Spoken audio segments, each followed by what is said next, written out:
I haven't, I said on the last podcast I'm cooling it on games for a while, but I've said this for a while. I feel like personally, just my personal opinion, games are a little stagnant. And so this week I thought, like, you know what? I want to look up some video game timelines. I want to find some infographics about innovations in video games and like the progression of video games, especially over the last 10 to 15 years, because maybe I'm missing some stuff. And I found some really interesting timelines.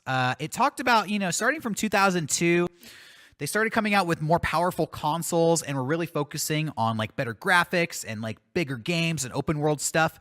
And around 2005, 2006, they started doing motion control. With the Wii came out, they started exploring motion control. And then after that, we got into the era of peripherals, which was its own era for a while. Then it got really interesting because a lot of these timelines end around 2014 and don't go beyond it. And the few that I did find that progressed beyond it, the milestones, it hit the nail on the head for me. I was like, yeah, this is why I'm bored with video games. It was like, then we start moving into the free-to-play era and the mobile era. And then it starts talking about like 2015, 2016, 2017, big companies are going to start focusing on mobile games. And I felt like games were going like this, and then suddenly they started going like this again. You know what I mean? Am I... that's like the mass market for... So like kids, mobile and free-to-plays, that's how they anchor them. Totally. And now that I always see like a surplus of entertainment as a good thing, like because now I see the next timeline being indie games and like just the fact that anyone can program a game and make games. Indie games was on the timeline for like 2013. Okay, They said that was a big moment in 2013. You started getting, especially on Steam, they said small games that were narrative driven, but and I know like whatever. Yeah. Not everybody's going to agree with me. No, but like I'm always interested, like, because now Fortnite is like the big thing, and now everyone, like, we already had that bubble where everyone's trying to do the battle royale, always online multiplayer games, and like, what's the next thing to be chasing? That is, yeah. And I said a lot of these timelines aren't super current. I think if we did get to 2018, battle royale style games would be the new innovation. Because honestly, that captured my attention for a while. Yeah, you were about 2 years ago. I was Yeah. playing PUBG. I was playing Fortnite. Okay, all right. What's the next innovation gonna be though? Where do you guys see gaming going in the future? You should look up some of the stuff that's coming out of this game called Dreams. Oh, You would have your mind blown probably. What's Dreams about? So Dreams is, I think it's by Media Molecule, who did like Little Big Planet. It's all under NDA. Okay. But people are beta testing it, and I guess it's got delayed a bunch or some whatever. Oh, no. But it's like it's making stuff. Whatever. It in some way you have tools to make stuff. And the stuff that's like leaking out, it's like, oh, somebody remade PT. What? Just in this game?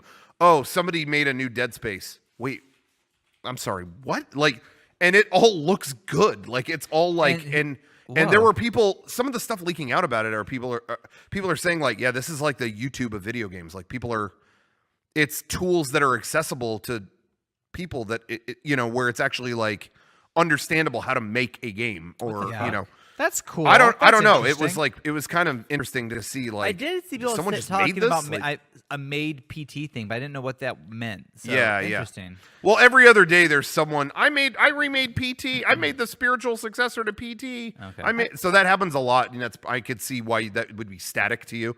But the fact that someone just did it within this game that's coming out apparently. That's interesting. It's kind of, I don't know. I feel like, obviously video games make a lot of money, but when it was announced years ago, a decade ago, video games are the most profitable media in the world. That was when things took a shift. And, when big companies start focusing on mobile games, it's like, Yeah, of course. Yeah, just endlessly pursuing profits is not good for creativity. Dreams, I wonder. I'll have to check that out.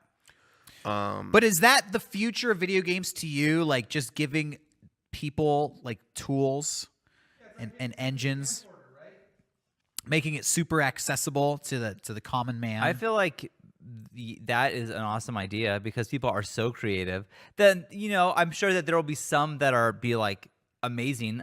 I would say 99% would suck, but there would be a couple things that would shine through that would like change everything. I could see that. Yeah, we'll see. I don't know. I honestly don't know. But for me, the biggest change that happened in video games that made them amazing to me was the Switch.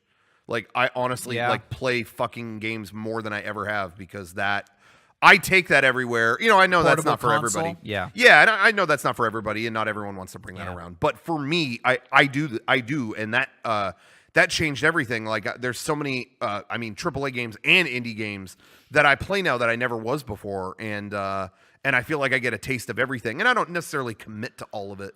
Yeah. And there is stuff that is kind of like painfully derivative or just, whatever, but I'm trying all of it now and I didn't before. So I that's do been appreciate cool. the hardware of the Switch, Yeah. but the software is just where it's kind of more of the same. Well, for me, Breath of the Wild was like a whole that was a revolution for me personally because I was always kind of checked out on open world. Yeah, me too. But that game having the chemistry engine changed everything to me, where I was constantly coming up with and devising ideas to like, oh, I bet if I strap this to this, I can fly over there. And then I tell people that online and they're like, wait, that doesn't work.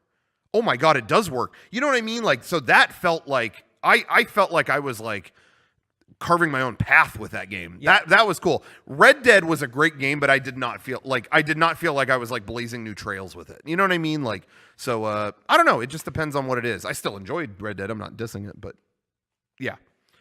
I would love to see the kind of concepts they came up with Breath of the Wild and develop that more and flesh that out more.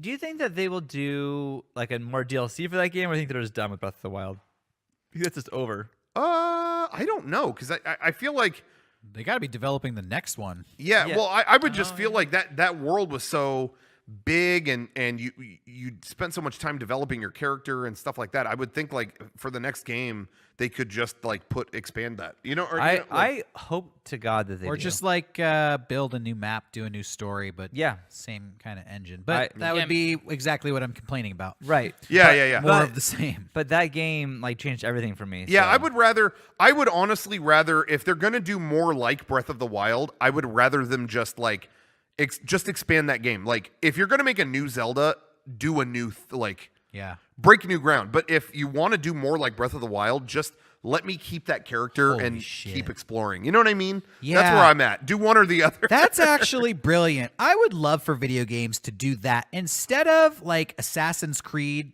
and 10 of them. Like, if there would be a way to link these games and just continually build this world out where you could go from the world of every Assassin's Creed within one game, they made like, I don't know, what would that be? Like just a giant server that was kind of the plan for constantly Destiny. expanding. That was kind of the Destiny. Yeah, they wanted to have this 10-year ambitious plan. And then they said they only met like 50% of their goal, but now Activision Bungie and Activision split. Activision, like the story is always trying to mine out the most money. Now Bungie's on their own and they have their own rights to Destiny. So we're gonna see what happens. But I think like and people have been saying like with Destiny 2, that was more Bungie driving it and fans have been happy. But yeah, games as a service. Carrying on your progress is another avenue that people are chasing, but I think that was like the hopes for Destiny. They didn't reach. But I think it's less of a. I think games as a service though is different. Like I think it's more just like, let me return to a character that I don't know. I don't know how to define. I don't like games as a service because that is such a marketing businessman Totally. like approach to video games. It's more like games as a never-ending piece of art, just like one game that just went on forever. They just kept expanding it and building it's hard on to it, define that line. building on it, and building on it. I keep thinking like MMOs is World of Warcraft, but like but yeah, that's its own route. Yeah, and I guess that'll be the problem is because if you don't have an audience to sustain it, then that world is not going to keep being built out. But Zelda has that audience. Yeah. So it would have to be something special. Yeah. But that's where I'm at with that. It's like either do that, go that route, or like fucking change it completely. Because I do feel like I love the Zelda series and I love the ones before Breath of the Wild. But I was kind of over that formula by the time it came. Obviously Breath of the Wild came at a good time. By Skyward Sword, I was like, haven't we done this kind of setup?